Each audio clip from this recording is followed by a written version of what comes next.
Дәріс тақырыбы оқушылардың жас ерекшеліктеріне сәйкес оқыту және білім беру.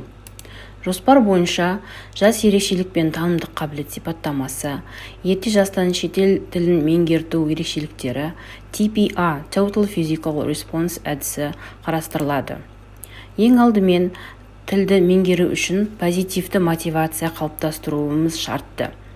Ол үшін оқу материалдарының мазмұны, оқу іс-әрекетін ұйымдастыру, оқу жұмысының ұжымдық формаларын қолдану, бағалау, компьютерлік технологияны қолдануымыз қажет. Алдымен тілдік танымдық мотивацияның қалыптасу студенттердің филологиялық қырағылығының болуымен жеңілдейді.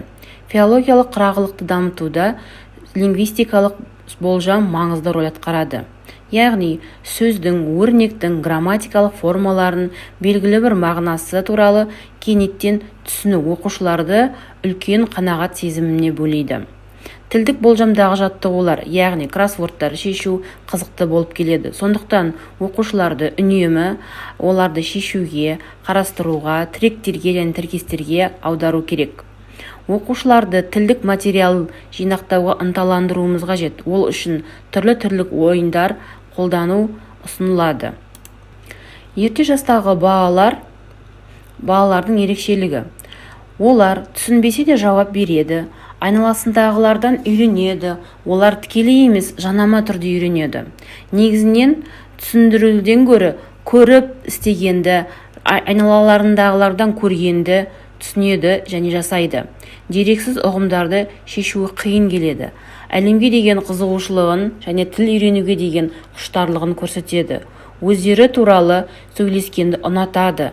Және тақырып егерде олардың өздері туралы болатын болса, белсенді жауап бере алады. Назарлары өте қысқа, олар тек 5-10 минуттан кейін іштері пысып, оңай шаршап кетеді. Жас балалар түрлі дерек көздерден ақпарат алуға және белгілі бір уақыт кезеңіне бірқатар іс-шаралар жоспарлауға көмектесетін алуан түрлі тапсырмаларды мұғалімнің үнемі қолданып отыру керек. Олар жеке немесе топпен жұмыс жасай алады. Класс бөлмесі кішкентай балалардың түрлі түсті және жарық болуы керек. Әр түрлі іс-шаралар өткізу қажетті. Егер бір жастан бастап ағылшын тілін үйренетін болсақ, олар менен пәтерге саябаққа, баққа саяхат жасау, заттарды атау, әрекеттерге процестерді түсіндірме беру, where, peekaboo, give me сияқты ойындар ойнауға болады. Тақырыптар, тақпақтар, саусақтар мен санамақтар үйрене аламыз. Нәтижесінде олар ағылшын тілінде таныс әндерді құлақ естігенде жымиып, толқып, қуанышқа бөленеді. Мүмкін ситуациялық сөздер, мысалы up, hi, bye деген сөздерді айталады. Мүмкін қарапайым командаларды түсініп, оларды орындайды. 1 жастан 3 жасқа дейінгі ағылшын тілін оқыту, ол кезде балалар сөйлеу қарқыны пайда болады. 2 жыл ішінде бала 1000-ға жуық сөздерді оқиды, фразалармен сөйлей алады, сұрақтар қойып, айта алады және соңында үзіліссіз сөйлейді. Ағылшын тіліндегі сөздер орыс тілінен гөрі баланы айту оңайырақ және оңай. Сондықтан осы жаста 2 тілді меңгерген балалар ағылшын тіліндегі сөздерді ана тіліне жиі араластырады, өйткені оларды айту оңайырақ. Мысалға, dog, it, cat, мысық және тағы басқа. Бұл уақытша фаза. Біз олар менен жасанды тілдік орта қалыптастыруымыз қажет. Ол үшін алдыңғы жас кезеңінде істегендерді жалғастыра береміз. Балаларға арналған ағылшын тіліндегі кітаптарды дауыстап оқимыз, қимыл қозғалыс ойындарын көңіл бөлуіміз қажет. Рифмалар мен әндерді суреттермен ғана емес, қимыл қозғалыстарымен бірге орындауға тырысамыз. Яғни 2 жасқа дейін баланың қолыңызға алып, тиісті қимылдарды бірге жасаймыз. Ағылшын тілінде шығармашылықпен айналыса алады. Егер сіз теледидарды көруге рұқсат беретін болсаңыз, видеоларды таңдап көру кезінде немесе одан кейін кейіпкерлердің әрекеттерін қайталаймыз. Осының негізінде келесі құзыреттерге ие болады. алғашқы сөздері пайда болып, сөздік қорын толықтырады. Ағылшын тіліндегі ойындар мен қуаныш пен қызығушылығы артады. Қарапайым командаларды орындайды. Мүмкін болса, қарапайым сұрақтарға жауап бере алады. Поэзия туралы білігі қалыптасады. Мүмкін болса, алғашқы қарапайым сөздері give me, banana, түсініктеме сөздер they, dancing, несін ұмытып кететін болса да, көмекші етістігін ұмытып кетсе де, they dancing, they are dancing деген сөздерді, тіркестерді құрастыра алады. 3 жастан 5 жас аралығында ағылшын тілінде үйренудің ерекшеліктері: дұрыс айту қалыптасады. 5 жасында бала барлық дыбыстарды екі тілде де айта алады. Сөйлеу мәнері арқылы грамматиканы белсенді оқиды. Ұқсастық бойынша сөйлемдерді құрастырады. Грамматикалық ережелерден ерекше жағдайларды үйренеді. Сөздердің мағынасын сұрайды. Әңгіме құрастырады, әңгіме жүргізеді. Ұзақ тарихты әңгімені айта алады. 8 сөзге дейін күрделі сөйлемдерді құрастыра біледі. Бұл жасында shopping, hospital және тағы басқа рөлдік ойындардан ертегілер, диалогтар ойнай алады. Ағылшын балаларына арналған онлайн ойындарды ойнай біледі. Телешоулар мен мультфильмдерді ағылшын тілінде көреді. Интерактивті сабақтарда қатыса алады. Бастауыш қиын оқулықтардың А1 деңгейіндегі ауызша материалдар немесе мектеп жасына дейінгі балаларға арналған ағылшын тілдегі оқулықтарды оқуға болады. Нәтижесінде келесі құзыреттіктер қалыптасады. Қарапайым әңгіме жүргізу, сұрақтар мен жауаптар, қазіргі кездегі шағын сипаттамалы ертегілер, сөйлеу ойындарына белсенді қатысу, поэтикалық материалдарды жатқа айту, не болып жатқанын түсіндіре білу, ағылшын интонациясы қалыптасады. 5 жас пен 8 жасық аралығына келетін болсақ, шамамен бұл жаста егер бала ерте оқумен айналысса, қазақ балалары не орыс балалары өте жақсы оқи бастайды. Бала қазақ тіліндегі буындарды оқиды. Меңгергеннен кейін сіз ағылшын тілінде жазбаша сөйлеуді дамытуға болады.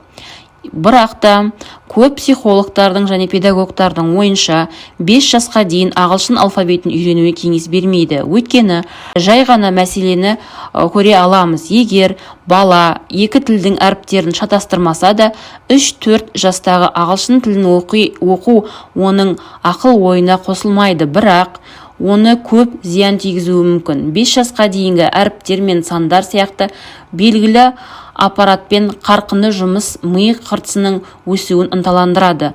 Бұл эмоциялар мен дененің жұмысына жауап беретін терең қабаттардың дамуына әсер етеді. 5 жылдан кейін ғана қалыптасады. Сондықтан, егер сіз оның дамуына қандай да бір нәрсені келтірсеңіз, онда сіз оны емдеу керек болады. Сондықтан, балаларды фонетикалық әріппен, яғни дыбыстар мен сөздерге дейін оқуға үйретеміз. Әріптер мен сөздермен ойындар енгіземіз, қарапайым сөздер мен мәтіндерді оқи бастаймыз. Сонымен қатар, әріптер туралы ертегілер оқу ережелерін біліп, жаңа дыбыстарды құрайтын ағылшын әріптерінің тіркесін біліп, көру сөздерін үйреніп, балалардың оқуы үшін қарапайым түпнұсқа кітаптарды оқып беруге болады. Қарапайым қиындық кітаптарын оқиды. А2 деңгейі.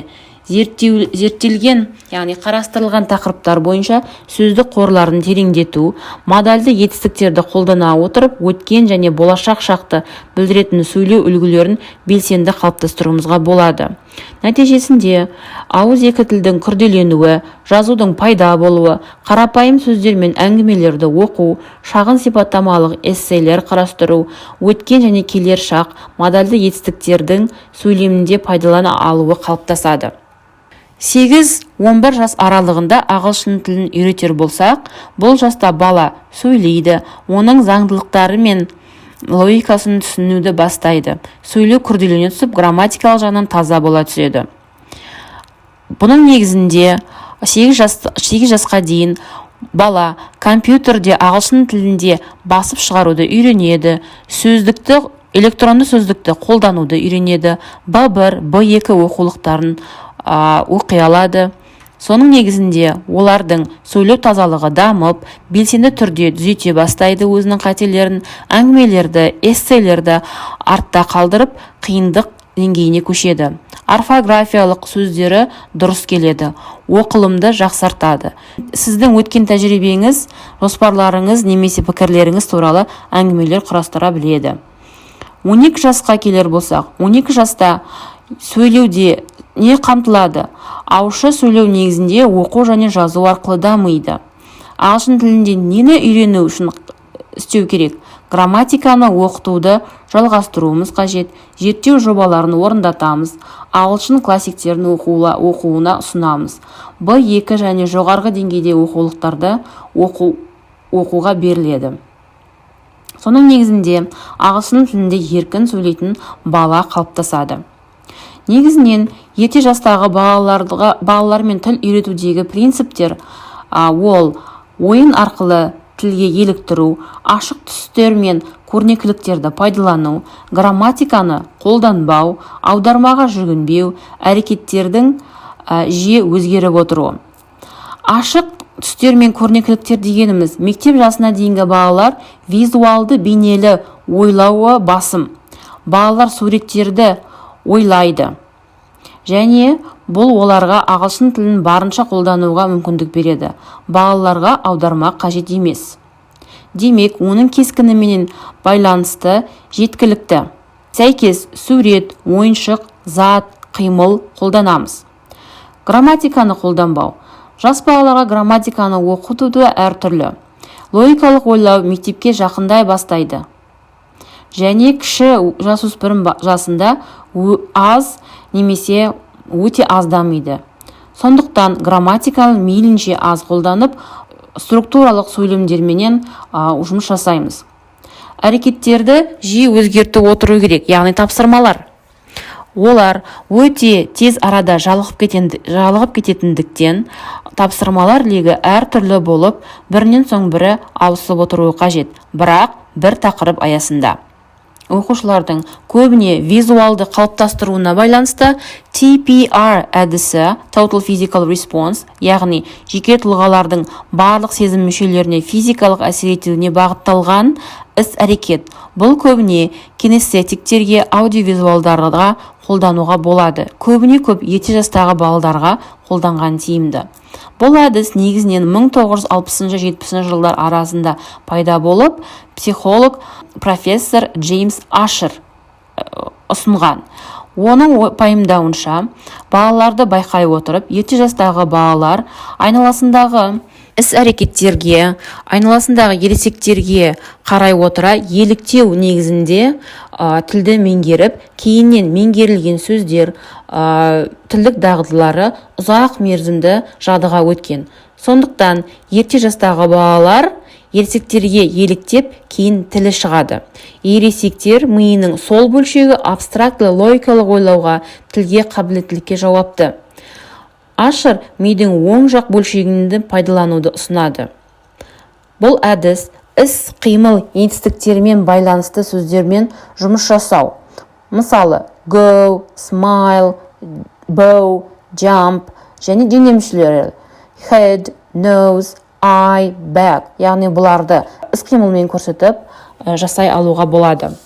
Уақыт білдіретін сөз тіркестер. Every morning I get up, I wash my face, I make breakfast. Яғни осыларды мен тұрдым, мен бетімді жудым, мен тамағымды іштім деген әрекеттерді өз денемізбен көрсетеміз. Сыныпта, сабақ барысында күнделікті қолданыстағы командалар. Open your door, stand up, close your eyes. Күндегі орындалатын әрекеттерді қолмен сілтеу арқылы, істеп көрсету арқылы меңгертуге болады. Әңгімелер мен қысқаша оқиғаларды сипаттауда, оқушыларды ширату және сабаққа жаңа дем беру мақсатында қолданылады. Сіздерге осы материалды меңгергеннен кейін сіздерге тапсырма. Көрсетілген тізімдегі сілтемелерді қарастыра отырып, TPA әдісінің артықшылықтары мен кемшіліктерін ажырату. Екінші тапсырма. Көрсетілген сілтемені қарастыра отырып, берілген тақырып бойынша мұғалім ретінде қалай жүзеге асыратындығын бейнелейтін видео дайындап универ жүйесіне жүктеу. Келесі тақырыптар: story time, sing, my day, guess who, guess what, лепим снеговика. Сілтемелер төменде көрсетілген. Сонымен қатар универ жүйесінде осы аталған аптаға 2 қосымша әдебиет жүктелді. Соны қарастыруларыңызға болады.